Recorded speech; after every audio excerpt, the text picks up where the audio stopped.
ನವರಾತ್ರಿ ಪೂಜೆಯ 6ನೇ ದಿನ ಕಾತ್ಯಾಯಿನಿ ದೇವಿಗೆ ಮೀಸಲಾಗಿರುವುದು.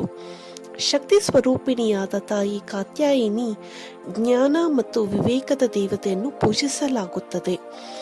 ಕಾತ್ಯಾಯಿನಿ ದೇವಿಯ ಕರುಣೆ ಅಥವಾ ಆಶೀರ್ವಾದ ಇಲ್ಲದೆ ಜ್ಞಾನ ಸಂಪಾದನೆ ಮಾಡಲು ಸಾಧ್ಯವಿಲ್ಲ ಎಂದು ಹೇಳಲಾಗುವುದು. ಕಾತ್ಯಾಯಿನಿ ಮಾತೆಯ ಪೂಜೆಯಿಂದ ಅರಿಷಡ್ ವರ್ಗಗಳು ದೂರವಾಗುತ್ತವೆ. ಈಕೆಯ ಆರಾಧನೆಯಿಂದ ಜನ್ಮ ಜನ್ಮಾಂತರದ ಪಾಪವು ನಶಿಸಿ ಹೋಗುತ್ತದೆ. ಒಳ್ಳೆಯ ಮನಸ್ಸಿದ್ದರೆ, ಒಳ್ಳೆಯ ಭಕ್ತಿ ಭಾವನೆ ಇದ್ದರೆ ಈಕೆಯಿಂದ ಸಾಕ್ಷಾತ್ಕಾರ ಲಭ್ಯವಾಗುತ್ತದೆ. ನವರಾತ್ರಿಯ 6ನೇ ದಿನ ಕಾತ್ಯಾಯಿನಿ ಮಾತೆಯ ಪೂಜೆ ಮಾಡಲಾಗುತ್ತದೆ. ಇಂದ್ರಾಕ್ಷಿ ಮಹಾಮಂತ್ರದಲ್ಲಿ ಬರುವ ಮತ್ತೊಂದು ಹೆಸರೇ ಕಾತ್ಯಾಯಿನಿ.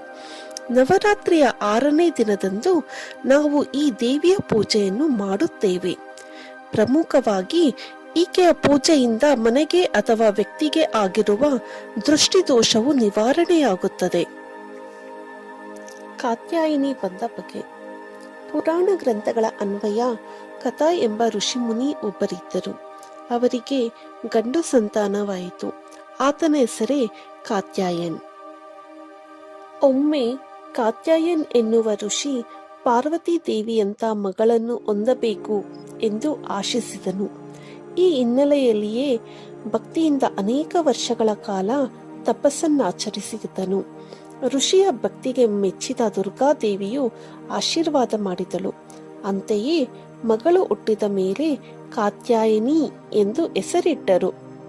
ಕಾತ್ಯಾಯಿನಿ ದೇವಿಯು 3 ಕಣ್ಣು ಹಾಗೂ ಹಣೆಯ ಮೇಲೆ ಅರ್ಧಚಂದ್ರಾಕೃತಿಯ ಅಲಂಕಾರವನ್ನು ಹೊಂದಿರುತ್ತಾಳೆ.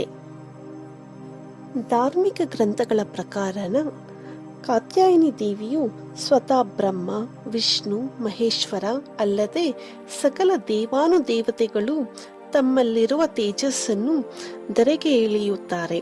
ಇದರ ಪ್ರಭಾವದಿಂದ ಓರ್ವ ಜೀವಿಯ ಉತ್ಪನ್ನವಾಗುತ್ತದೆ. ಅದೇ ಕಾತ್ಯಾಯಿನಿ ದೇವಿ.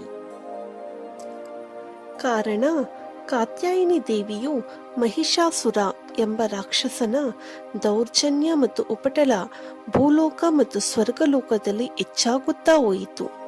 ಆ ಸಮಯದಲ್ಲಿ ಮಹಿಷಾಸುರನ ಸಂಹಾರ ಅನಿವಾರ್ಯವಾಗಿತ್ತು. ನಂತರ ಕಾತ್ಯಾಯನ್ ಋಷಿ ಕಾತ್ಯಾಯಿನಿ ದೇವಿಯನ್ನು 3 ದಿನಗಳ ಕಾಲ ಪೂಜಿಸುತ್ತಾರೆ. ಅಂದರೆ ನವರಾತ್ರಿಯ ಸಪ್ತಮಿ, ಅಷ್ಟಮಿ ಮತ್ತು ನವಮಿ ದಿನಗಳ ಪೂಜೆಯನ್ನು ಸ್ವೀಕರಿಸಿ ವಿಜಯದಶಮಿಯಂದು ಮಹಿಷಾಸುರನನ್ನು ಸಂಹರಿಸುತ್ತಾಳೆ. ಇದಷ್ಟೇ ಅಲ್ಲದೆ ಶುಂಭ ಮತ್ತು ನಿಶುಂಭ ಎನ್ನುವಂತಹ ರಾಕ್ಷಸರು ಸ್ವರ್ಗದ ಮೇಲೆ ದಾಳಿ ಮಾಡುತ್ತಾರೆ. ಹಾಗೆ ಇಂದ್ರನ ಸಿಂಹಾಸನವನ್ನು ಕಿತ್ತುಕೊಂಡಿರುತ್ತಾರೆ. ಅಷ್ಟೇ ಅಲ್ಲದೆ ನವಗ್ರಹಗಳನ್ನು ತಮ್ಮ ಒತ್ತಾಳುಗಳನ್ನಾಗಿ ಇಟ್ಟುಕೊಂಡಿರುತ್ತಾರೆ. ಹಾಗೂ ಪಂಚಭೂತಗಳನ್ನು ಸಹ ಎಲ್ಲವನ್ನು ತಮ್ಮ ವಶದಲ್ಲಿಟ್ಟುಕೊಂಡಿರುತ್ತಾರೆ. ಹಾಗೂ ಸ್ವರ್ಗದಿಂದ ದೇವತೆಗಳನ್ನು ಅವಮಾನ ಮಾಡಿ ಅಲ್ಲಿಂದ ಓಡಿಸಿರುತ್ತಾರೆ. ನಂತರ ಎಲ್ಲಾ ದೇವತೆಗಳು ದೇವಿಯ ಆಶ್ರಯಕ್ಕೆ ಹೋಗಿ ಅಸುರರ ದೌರ್ಜನ್ಯದಿಂದ ತಮ್ಮನ್ನು ಮುಕ್ತರನ್ನಾಗಿ ಮಾಡಬೇಕು ಎಂದು ಪ್ರಾರ್ಥಿಸುತ್ತಾರೆ. ಆಗ ತಾಯಿ ಈ ಅಸುರನನ್ನು ಕೊಂದು ಎಲ್ಲರನ್ನೂ ಭಯಮುಕ್ತಗೊಳಿಸುತ್ತಾಳೆ. ಹೀಗೆ ಕಾತ್ಯಾಯಿನಿ ದೇವಿ ಶತ್ರುಗಳಿಂದ ಹಾಗೆ ತೊಂದರೆಗಳಿಂದ ಮುಕ್ತಿಗೊಳಿಸುವ ಆದಿಶಕ್ತಿಯಾಗಿದ್ದಾಳೆ. ಅತ್ಯಂತ ಭವ್ಯ ರೂಪದ ಈಕೆ ಭಕ್ತಾದಿಗಳಿಗೆ ಹೊಸ ಚೇತನವಾಗುತ್ತಾಳೆ. ಇವಳಿಗೆ ಬಂಗಾರದ ಬಣ್ಣವಿರುತ್ತದೆ. ಎಲ್ಲಾ ದುರ್ಗಾವತಾರದ ವಾಹನದಂತೆ ಈಕೆಯ ವಾಹನವು ಸಿಂಹವಾಗಿದೆ. ಭಕ್ತರು ತಮ್ಮೆಲ್ಲ ಚೇತನವನ್ನು ಈಕೆಗೆ ಅರ್ಪಿಸುತ್ತಾರೆ. ಕಾತ್ಯಾಯಿನಿ ದೇವಿ 4 ಕೈಯನ್ನು ಹೊಂದು ಸಿಂಹರೂಢಲಾಗಿದ್ದಾಳೆ. ಒಂದು ಕೈಯಲ್ಲಿ ಕತ್ತಿ, ಮತ್ತೊಂದು ಕೈಯಲ್ಲಿ ಕಮಲ, ಹಾಗೆ ಒಂದು ಕೈಯಲ್ಲಿ ವರಮುದ್ರೆ, ಮತ್ತೊಂದರಲ್ಲಿ ಅಭಯ ಮುದ್ರೆಯನ್ನು ತೋರಿಸುತ್ತಾಳೆ. ಇದು ತಾಯಿಯ ಶಕ್ತಿ ಮತ್ತು ಪ್ರೀತಿಯನ್ನು ತೋರಿಸುವ ಸಂಕೇತವಾಗಿದೆ. ಈ ಕಾತ್ಯಾಯಿನಿ ದೇವಿಯು ಗುರುಗ್ರಹದ ಅಧಿಪತಿಯಾಗಿದ್ದಾಳೆ.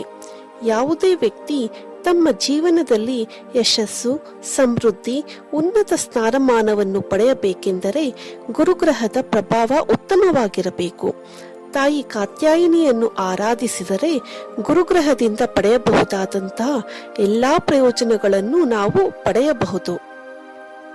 ಹಾಗೆಯೇ ಜನ್ಮಕುಂಡಲಿಯಲ್ಲೂ ಸಹ ಗುರುದೋಷವಿದ್ದರೆ ಈ ತಾಯಿಯನ್ನು ಪೂಜಿಸುವುದರಿಂದ ಆ ದೋಷಗಳೆಲ್ಲವೂ ಪರಿಹಾರವಾಗುತ್ತದೆ. ಹಾಗೆ ಅವಿವಾಹಿತರು ಈ ದೇವಿಯನ್ನು ಮನಸ್ಸ ಇಚ್ಛೆಯಿಂದ ಪೂಜಿಸಿದರೆ ಶೀಘ್ರವಾಗಿ ಕಲ್ಯಾಣ ಭಾಗ್ಯವಾಗುತ್ತದೆ.